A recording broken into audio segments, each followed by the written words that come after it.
It's time for me to look for another job. Where does this itch coming from? Welcome to another Tuesday Talk where I talk to you about everything and anything that is required to be in place for you to be able to be recognized for all opportunities. And when I talk about opportunities, I mean what is considered opportunity for you, not what is sold to you as an opportunity. These conversations are good investment of your time if you are someone that is thinking about landing higher profiles, something to be unapologetic about it, or you are in high profile roles and you're thinking to transition out and do some work in conjunction to what you're doing or completely move out and go beyond 9 to 5. The work that we do with you in the first group is to position you as a leader, as someone that has ideas, thought leader, and then you will be able to hit the goal of basically being seen as a leader and become headhuntable. The work we do with the second category is of nature of creating your IP and monetizing that. So the goal there would be to make you launch ready, ready to launch your own business. Either way, there's a lot of similarity between these two types of work. You need to have an idea and be known for whatever you are great at.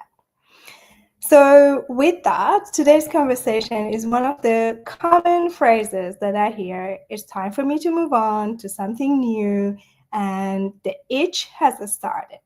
And I wanted to talk to you about it to find out what is the actual motivator behind this one. With moving forward and doing something different, there are two motivators, two types. One is the internal ones, and the other one is the external one.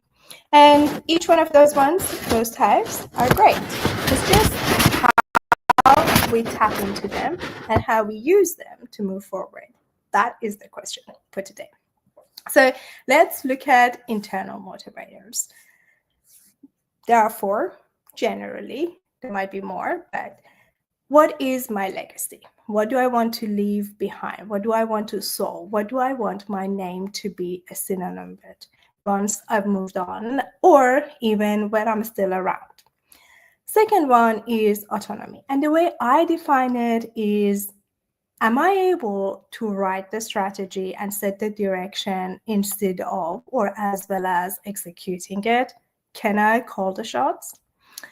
The third internal motivator is growth. And I have a very harsh definition of growth, and that is if and when I'm learning a new topic and I present my work to the experts and gurus. When I'm presenting that, am I shaking and thinking, will I pass or am I failing?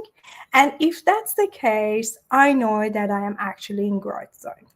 If it's a matter of installing another application on my phone today and playing with it, and I don't need to worry about passing or failing, I wouldn't necessarily call that one growth. The fourth one, which is considered an internal motivation, is the concept of identity. Am I truly seen for who I am and what I stand for?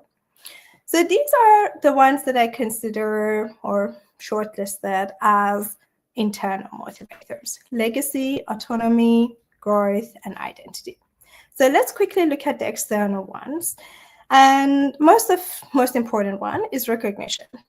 I am recognized and rewarded for my great work. Okay, if you're after that and you're thinking about a new role and you're thinking that I want something that I'm recognized and rewarded for that, great. Second one is compensation, either in form of monetary or perks or packages or bonuses, and any of those ones, great external motivator. You're after that, great. The third type of external motivators are social proof. You see these ones day in, day out on LinkedIn. peers, mentors, and industry awards are of those natures. If you're time for you to move somewhere that you can do something bigger that is recognized beyond your company, that is a really good reason that you can look for another opportunity. And the last one, it's what I call them, well, if you look at leadership books, they call them opportunities, but I like to call them prestigious positions, such as being member of a board or getting high profile projects or initiatives or types of work. So those are that's another external motivator to move and start looking for something new. So both internal and external, great, admirable, no shame, go for it. So what's the problem? The problem that I hear in a lot of private coaching sessions is this. People chasing external motivators, which are more tangible, using internal ones without aligning them. And as a result, they are frustrated that I'm doing all the good work, but I'm not seen or rewarded. See, most of the time we don't talk about internal motivators, that we want to do something great, we want to leave the planet better than we found it, because we are at risk of being seen as idealistic or detached from reality. External ones, we do talk about them, just probably not at work. With friends, with family, with coaches, with mentors outside. So when the frustration starts building up, we start to think about, okay, I need to find something else. Great, let's do it. But before doing that, I invite you to have a look at internally, what is my true motivator, legacy, autonomy, growth, or identity? And then what is the external one that will make me happy and I feel that I am not wasting my life or I'm not working in dark when no one sees me? And then here's the most important questions that I want you to ask, and that's this. What do I need to do that satisfies my internal motivator, something that is for me and my heart, and get me some form of external motivator? What is it that I need to do? What is it that I need to deliver that is satisfying internal and presenting an opportunity for some sort of external reward? And with that, I'm going to leave you with that question.